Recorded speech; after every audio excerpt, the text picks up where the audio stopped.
Hi friends, praise the Lord. நான் உங்க Catherine. நான் உங்க நோவா. ஃப்ரெண்ட்ஸ், ஏசப்பா நம்மளை இந்த ஆகஸ்ட் மந்த்ல 4 நாள் கண்மணி போல பாதுகாத்து இந்த 5வது நாளையும் காண்ற பாக்கியத்தை நமக்கு தந்திருக்காங்க ஃப்ரெண்ட்ஸ். அதுக்கு ஏசப்பாக்கு நம்ம நன்றியை சொல்லணும் ஃப்ரெண்ட்ஸ். ஃப்ரெண்ட்ஸ், உங்க பைபிளை போய் எடுத்துட்டு வரீங்களா? வாசிக்கலாமா கேத்தி? ஓகே நோவா. நீதிமொழிகள் 5ஆம் அதிகாரம். என் மகனே, என் ஞானத்தை கவனித்து என் புத்திக்கு உன் செவியை சாய். அப்பொழுது நீ விவேகத்தை பேணிக் கொள்வாய், உன் உதடுகள் அறிவை காத்துக்கொள்ளும். பரஸ்திரியின் உதடுகள் தேன்கூடை போல் ஒழுகும், அவள் வாய் எண்ணெயிலும் மிருதுவாய் இருக்கும்.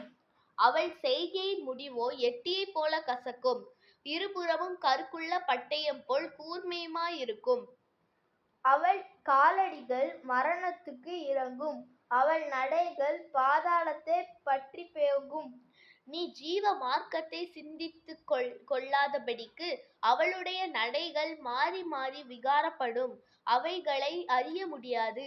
ஆதலால் பிள்ளைகளே, இப்பொழுது எனக்கு செவி கொடுங்கள், என் வாயின் வசனங்களை விட்டு நீங்காதிருங்கள். உன் வழியை அவளுக்கு தூரப்படுத்து, அவளுடைய வீட்டின் வாசலை கிட்டி சேராதே. சேர்ந்தால் உன் மேன்மையை அந்நியர்களுக்கும் உன் ஆயுசின் காலத்தை கொடூரங்களுக்கு கொடுத்து விடுவாய். அந்நியர் உன் செல்வத்தினால் திருப்தி அடைவார்கள், உன் பிரயாசத்தின் பலனை புறத்தியாருடைய வீட்டில் இருக்கும். முடிவிலே உன் மாம்சமும் உன் சரீரமும் உருவழியும் போது நீ துக்கித்து, ஐயோ, போதகத்தை நான் வெறுத்தேனே, கடிந்து கொள்ளுதலை என் மனம் அலட்சியம் பண்ணினதே. என் போதகரின் சொல்லை நான் கேளாமலும் எனக்கு உபதேசம் பண்ணினவர்களுக்கு என் செவியை சாயாமலும் போனேனே.